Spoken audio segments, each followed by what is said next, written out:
At dinivide namin yan sa 2. Ano po yung 2? Every 12 hours, 8 matches lang po ang pwede pumasok per cycle.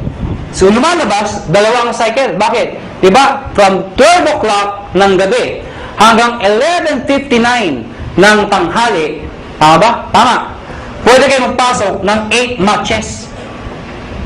Ano yung 8 matches ulit? 8. Nakuha niyo ako? Hindi kailangan ikaw ang mag-iimbita lahat niyan. Hanggang dulo po yan. Pag umabot lahat ng batches nila, hanggang 8, kahit di mo nakilala, hanggang doon lang babayaran namin. Pag lumagpas ka per cycle, ang tawag namin, flush out. Ibig sabihin, yung susobra dyan, hindi na ho kayo babayaran. So, ang sikreto ng iba, kakausapin yung mga sa ilalim. Pwede bang mamaya na lang, alas 12, saka kayo magpasok ulit? Para another 8 match ka na naman per cycle. Total of 16 matches per day. Pag kinumpute mo yun, 16 times 1.5, magkano po yun? Nakuha niyo ako? Ang ginagawa ng iba, ang sikreto ng iba, ang ginagawa, paano pag malaki na yung grupo? Sayang naman. Anong sikreto ng iba? Isinasali, minimember ho, yung kamag-anak para pasok pa rin. Ano yung sabihin nun? Ikaw to. Isinali mo yung asawa mo. Isinali mo yung anak mo. Pwedeng sinali mo yung pinsan mo. Nakuha niyo ako? Bakit? Para yung iimbitahin mo, imbis na ibibigay mo dito, ilagay mo dito. Para pati yung kamag-anak mo, nakikinabang. Nakuha niyo ako? Oh, yung kakilala ko pa isa, ilagay mo dito. Di pati siya nakinabang? Nakuha niyo ako? Para pag ito na maximum na, ng 16, siya hindi pa. Siya hindi pa. Pasok pa rin sa kanya. Naiintindihan niyo ba yun? Maganda ba? Maganda. Dito tayo matatapos. Matatapos na po. Parang sabihin niyo, bakit naman ang sulat niya? Hindi mo pwede ayusin. Alam niyo, kahit anong gawin ko, kahit anong pilit ko, mula nung ako'y natuto magsulat, hanggang ngayon ho, hindi ko mabago-bago ho ito. Nanay ko lang ho, nakapagsabi sa akin, nakapag-explain kung bakit hindi ko mabago. Sabi ko, Nay, ba't pangit sulat ko? Ang sabi nanay ko, anak, pag pangit ang sulat mo, kabaliktaran ng itsura mo. Alam niyo, kaya pala hindi magbago-bago ang sulat ko. Kaya ako sa inyo, may tip ko sa inyo. Pag uwi nyo mamaya, nakita nyo sa salamin, hindi maganda nakita nyo, ganda nyo na lang ho ang sulat nyo. Ano? Ang tawag po dito, stair step. Teka. Di ba meron ng ganito? Bakit may ganito pa? Napakahaba naman, pampagulo pa. Hindi ho. Ito kasi, to be honest with you, mabilis ang pera talaga dito. Maraming yumayaman kagad dito. Pero pagdating dito, pangmatagalan ng income naman to. Meaning, kapag matagal na, ang base mo kumita, pero tumatagal pa yung income mo. Di ba mas maganda yung ganun? Paano ito? Ito, based sa product movement. Hindi ho sa membership. Paano nangyari yun? Pag kayo nag-join, tatawagin namin kayong distributor. Ano requirements? Of course, you must be 18 years old and above. Kailangan 18 pataas. Pangalawa, syempre, negosyo po ito. Importante sa negosyo na kayo po ay excited. Nakuha niyo ako? Pwede ba tinan yung katabi niyo? Sige, tinan niyo. Yan. Sabihin niyo sa katabi niyo, ngumiti ka naman. Yan. Masarap ba yung feeling ng lagi nakangiti yung nakakasalubong mo? Masarap, diba? Alam niyo, ako, suplado ko kung tao. Napaka-suplado ko. Pero dahil sa negosyo to, nagbago ko ang aura ko. Minaser ko paano ngumiti. May nagturo sa akin. Tuturo ko rin ho sa inyo. Pag-uwi niyo ho mamaya, mga bandang alas 12. Pumunta ko kayo sa kwarto nyo o sa banyo, maganda yung nag-iisa lang ho kayo. Ilak nyo yung pinto, mas maganda magsuot kayo ng itim. Mukha anong gusto nyo. Bakit naman kung nakahubad kayo, di ba? Diba? Tingin ho kayo sa lamin at i-practice nyo to 1 to 10. Believe me, effective po ito.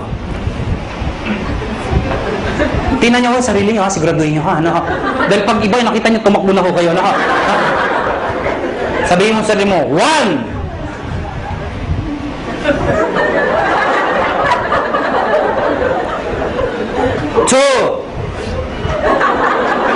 Teka lang ho, di pa ako tapos. 3. Hanggang 10 po yan. After ng 10, ang bilis ngumiti. Bakit? Na-master mo na eh. Paglabas mo ng banyo, paglabas mo ng bahay, may nakasalubong ka, ngitian mo. Pag ngumiti, pakpay, recruiting mo. Pero please lang ho, huwag kayo masobrahan. Baka mag-isa ka na lang. Si Raulo na ho kayo. Silver Executive. Gold Executive. At ang highest position, Global Ambassador. Mga kaibigan, yan ang pinakamagandang position sa lahat. Ibig sabihin, pwede ako umangat na posisyon? Yes. Bakit pa? Kasi ang tao, hindi lang perang gusto. Gusto recognition. April 25, Araneta Coliseum. Ladies and gentlemen, pinuno namin ang Araneta Coliseum. Anong meron? May-recognize namin sa stage. Thousands ang umattend. Yung market out, mga naging silver, naging gold, naging global. At lahat po sila, proud na proud. Bakit po? Karamihan dito sa mga market na stage, mga ordinaryong tao lang ho. Imagine nyo ho, Araneta Coliseum. Mga kaibigan, doon ho ginaganap mga malulupit na mga events. Doon ho ginanap ito. Umakyat ng stage yung mga tao, pinapalakpakan. At ang tip ko sa inyo, kung sa susunod ho, kung kayo mapopromote at aakit ka ng stage, huwag na huwag niyong gagayahin yung iba. Sablay ko umakyat. Alam niyo bakit? Siyempre, kakamayan namin. Nasa-stand tayo nakatingin. Picture, video. Pag tinawag yung pangalan, De La Cruz! Siyempre, tonto. Pasok. Thank you very much po. Picture! Tsak! Hindi ka nakita. Ang sikreto ng pag-akyat, Mr. De La Cruz! Pagpasok, ganito ho. Thank you. Thank you. Di ba? Picture! Tsak! Kita ka! Ngayon, alam niyo na paano makita stage, ha? Ngayon, mga kaibigan, paano mo promote ng posisyon? Dito, kailangan mo ng 10 points. Dito, 100 points. Dito, 1,000 points. Ano yung mga points na yan? Balikan natin to. Sabi ko kanina, lahat ng binibili ng mga taon to, merong points. Ang tanong, mga kaibigan, paano ko ito, katulad sinabi ko sa inyo kanina, ito bumili. Ang sabi ko sa inyo kanina, yung binibili ng mga tao dito, pag umabot ng 1,200, hahanap ng kamatsyan, 1,500 ka ulit. Tama? Baka hindi nyo na itanong, o baka hindi nyo naisip, paano yung binibili ng mga taong to? Mas marami sila. Papalo dito? Wala nga papaluan. Dito ako papasok yun. Lahat ng tao sa ilalim mo, basta galing sa'yo, hindi binigay sa'yo. Lahat ng taong yan, basta bumili ang produkto, kahit hanggang dulo, basta may bili produkto, yung points niyan, points ito, lahat ng dinaanan, hanggang sa'yo, points mo rin yun. Ibig sabihin, ito total lahat ng binibili mga points. Pag umabot ng 10 points, ikaw, magiging silver ka ngayon. Ano ngayon? Pag silver na ako. Pag silver ka na, may 10% rebate ka pa. Ano yung 10%? Overriding commission mo yan sa grupo mo. Hindi ko maintindihan. Di ba bumibili ang produkto tomato? Na-promote ka, silver ka na. Yung susunod nilang bibilin, hanggang dulo, meron kang 10% sa lahat ng binibili nila bukod sa 1,515. Nakuha niyo ako? At yung 10% na yan, based yan sa points. Okay? 10% ng points. Hindi ko naintindihan. Ganito lang ako kasimple yun. Lahat ng produkto may points, tama? Yung 10% ng points, pwede mo rin convert sa pera. Ibig sabihin, pera din yun. Nakuha niyo ako? Bumibili pa rin sila. Hindi na ako tumitigil. Pag umabot ng 100, magiging gold ka. Ano ngayon? Yung 10 mo, magiging 20%. Pag umabot ng 1,000, magiging 30% lahat ng binibili ng lahat ng tao sa ilalim mo. Maganda o ba? Maganda. Ito po is higher rebate minus lower rebate. Ibig sabihin, pag na-promote itong taong to ng gold, lahat ng tao sa ilalim niya, 30 minus 20, 10% ka na lang. Hindi na 30%. Kasi siya, may 20%. Nakuha niyo ako? Ngayon, baka nalito ba kayo? Mabilis ba ako magulo o kayo ang magulo?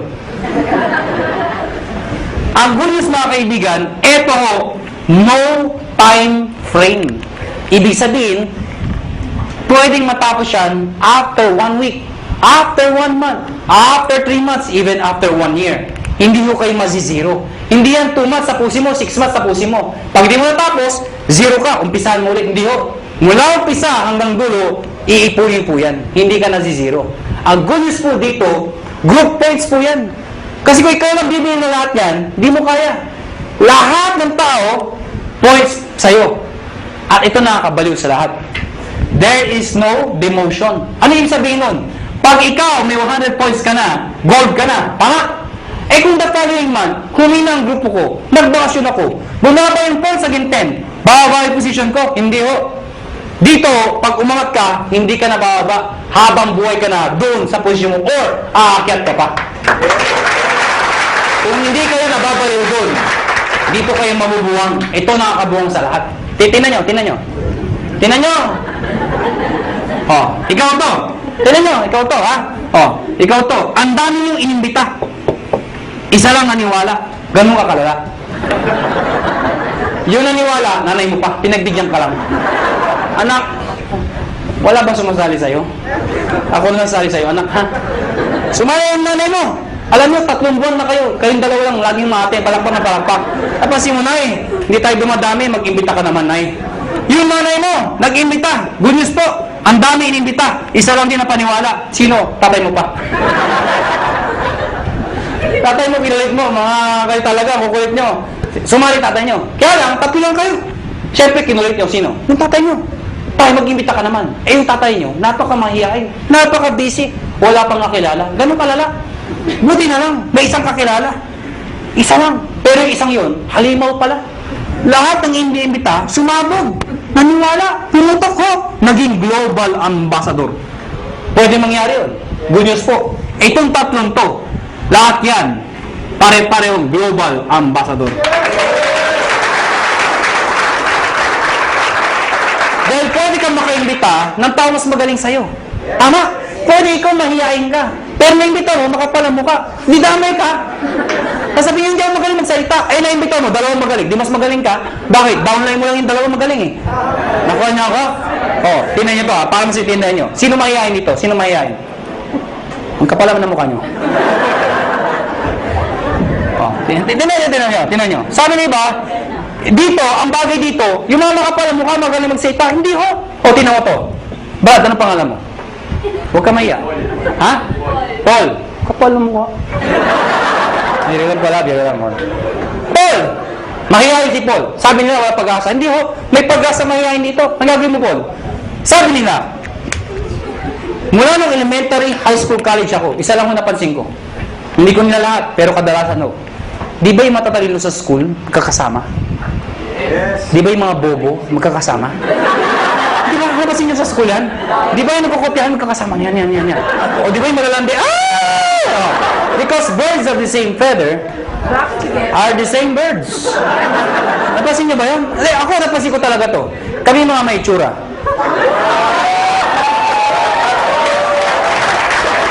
Paul, ikaw to. Sa susunod na may seminar, dali mo dito yung 2 kaibigang mahihain. Pagdating ng 2, sabihin, mahihain din kami. Ano sabihin natin sa 2? Hindi, imbitahin niyo pa yung mga mahihain yung kaibigan. Hindi mapupuno tayo ng mahihain tao dito. Lahat ba kayo mahihain? Opo. Hindi naman naman kayo mahihain. E paano mo sa ihain? May naimbita. Makapala mo ka. Hindi mo nakilala yung Paul. Kaibigan mo, kumpare, kapitbahay ka, mag-anak. Hindi mo nakilala. Naimbita dito. Ang kapal. Rekrut. Rekrut. Pag yan makapala mo ka, pumutok. Ladies and gentlemen, Paul, damay ka. Magiging global ambassador ka rin. Maganda to, maganda. Kaya Paul, ngayon may pag-asa ka na. Nakuha niyo ako? Dahil ang Pilipino, pag kumakapal ang bulsa, kumakapal ang mukha. Tama? Mga kaibigan, tapos na ho. May bago tayo maghiwalay. Siyempre, bibigyan ko yung mga tips. Siyempre, sa dami na sinabi ko, malamang, hindi nyo lahat mahalala yun. Ang dami na, di ba? Pag bakasyon dito, ano sabi? Basta 1.5 ka, puro 1.5. Maalala nyo lang, 1.5 eh, di ba? Ang dami na eh. May-explain nyo ba? Kaya mga kaibigan, ang tips sa inyo, number 1, kung bago kayo umuwi, number 1, kung ikaw ay first timer, hindi mo maintindihan na sa upuan. Ano gagawin mo? Balikan mo. Hiram ka ng CD. Magtanong ka. Magpa-explain ka ulit. Ibig sabihin, pag-aralan mo yung negosyo. Study the business. Nakuha niyo ako?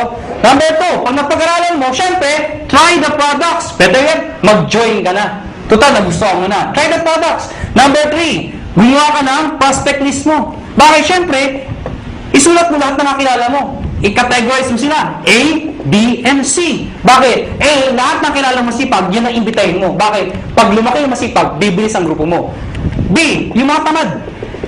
Eh, ba't tamad iniimbita? Kahit tamad, imbitahin mo. Bakit? Baka kilala niya yung masipag. Tama? C, yung mga walang kwenta. Bakit iniimbita yan? Baka may sakit, bentahan mo. Nakatulong ka pa. Tama? Eh kung ABC puro ayaw, wala talaga, ayaw talaga. Ayun, ibaon mo ng buhay. Ha? Hindi, bibiro lang ako. Ibig sabihin, ibaon ng buhay, balikan mo pag kumikita ka na. Nag-guess niyo ako? Number 4, hakot. Ano yung hakot? Pag kayo nag-imbita, huwag pa isa-isa. Sayang mo oras ninyo. Pag kayo nag-imbita, maramihan. Siyempre, pag nag-imbita ka ng isa, inindyan ka, walang natira. Eh kung 10 inimbita mo, inindyan ka ng siyam, may natirang isa. Di ba? Pangit naman, mag-isa ka lang dito. Ang dahil ko recruit, asan? Wala, hindi mo din eh. Di ba? Pangit ng ganun, di ba? Kaya dadamihan mo ang kakausapin mo. Ang good news mo dito, ang tip ho, pag kayo nag-imbita, siguraduhin nyo, excited ho kayo. Okay, papatay-patay, wala sali. Gusto mo yumaman? Sama ka? Ay, tsura kausap mo. Sure. Mga kaibigan, pag kayo nag-imbita, excited, sumama ka, ha? Pero pisa nga, huwag nyo ipipilit pumasok, punong-punong lang, iba, tara, pasok, dito lang! At itulak talaga sa loob, oh. Huwag nyo na ipilit, ano? Hakot! Number 5, mga kaibigan, baliw. Mga kaibigan, ano yung baliw? Mga kaibigan, kanina pa ako sa salita. Iba ngumingiti, iba tumatawa, iba may pumapalakpak. Pero alam mo, may mangilan-ngilan. Mula umpisa hanggang huli. Hindi ko alam kung hindi ko rin maintindihan. Ganito ang itsura.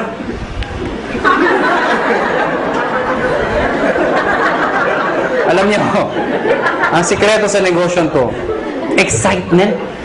Pwede hindi mo naintindihan eh. Pero that's excitement. Maganda ba? Oo, maganda sabi. Basta maganda, ganda talaga ha. Nakuha niyo ako? Excitement. Kaya ang tip ko sa inyo, pagpapalakpak ko kayo, hindi mo ganyan. Bilang ang mga palakpak nyo. Imagine nyo, nagsasayta, may ari na ho. Yung pinaka-may itsura pa. Tapos, papalakpak kayo. Papalakpak kayo. Iba, ganito pa, walang kabuhay-buhay. Ganito ang pagpapalakpak. Tuturuan ko kayo paano papalakpak. Lahat papalakpak ha. Taas ang kamay. Ako muna. Ako muna. Taas ang kamay.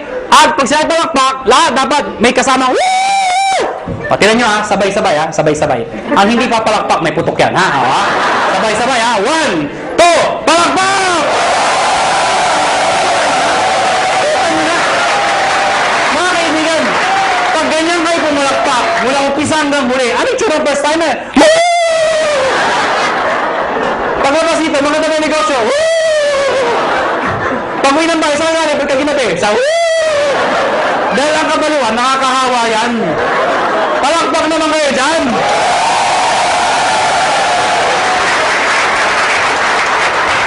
Number 6. Last na po.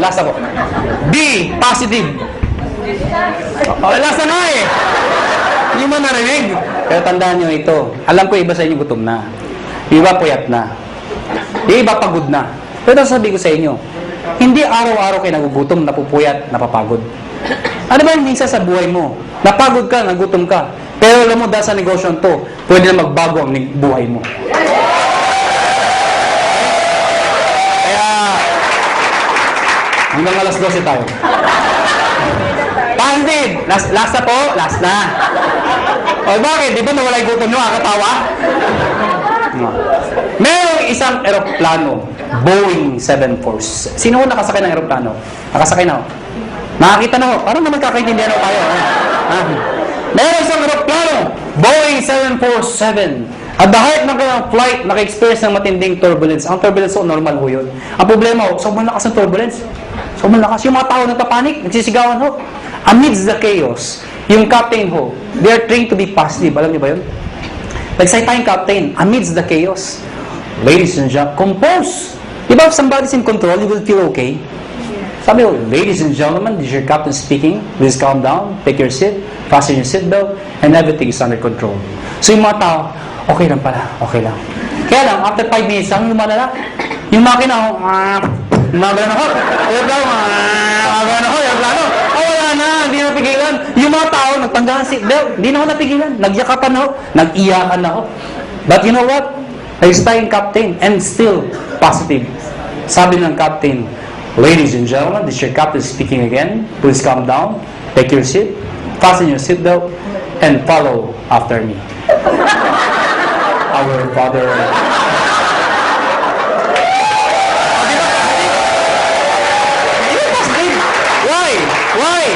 Is prayer positive? Yes! Why? Who is the most positive person in the world? The most positive person in the world?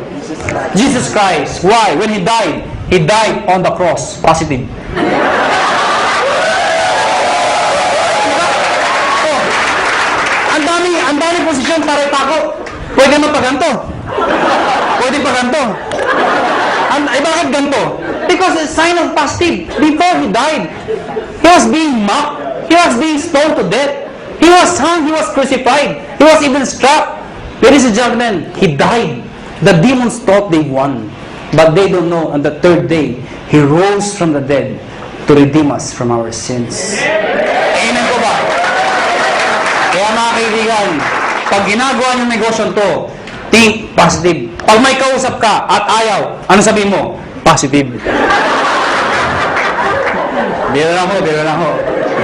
Mga kaibigan, before we go, alam ko, tapos na ako ang seminar, pero bago tayo maghiwalay, alam nyo, ang AIM Global Hope, kami willing kami tumulong sa mga taong gusto magpatulong.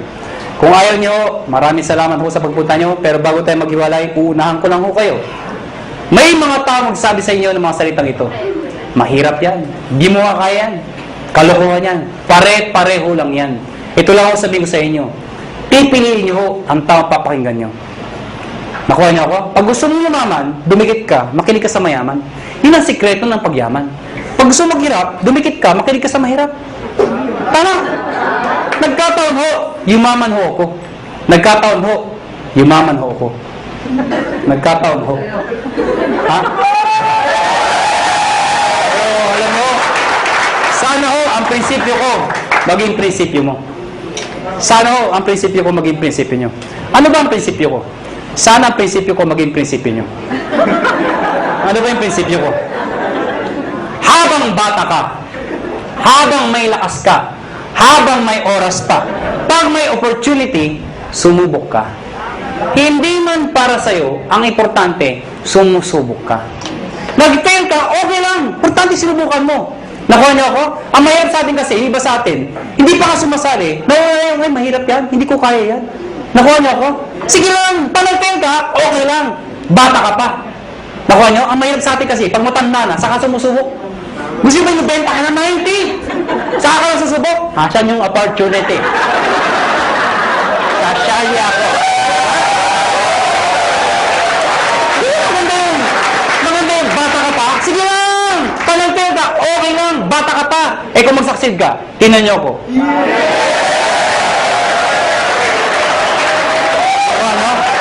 Dahil mga kaibigan, iba ho ang bata. Iba ho ang bata. Na mayaman, iba yung iniisip nyo eh. Hindi, totoo naman, iba ho ang bata habang successful. Iba. Mas may enjoy mo. Katulad incentive namin, US trip. Pag may edad ka na, hindi mo ma-enjoy yun. Sa Amerika ka? Ganda ng Amerika.